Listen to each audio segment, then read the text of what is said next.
തുടർച്ചയായി വന്നപ്പോൾ ഇടയനെ തേടി ഞാൻ വീണ്ടും.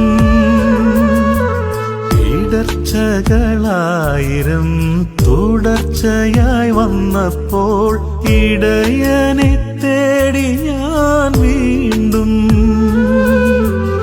ഇവിടെ ഇതാ നാഥൻ അടിയേറ്റു വീഴുമ്പോൾ, ഇവിടെ ഇതാ നാഥൻ അടിയേറ്റു വീഴുമ്പോൾ ഇവരോട് പൊറുക്കേണമെന്നു ചൊല്ലി അത് ത്യാഗമാം സ്നേഹമായി മാറി.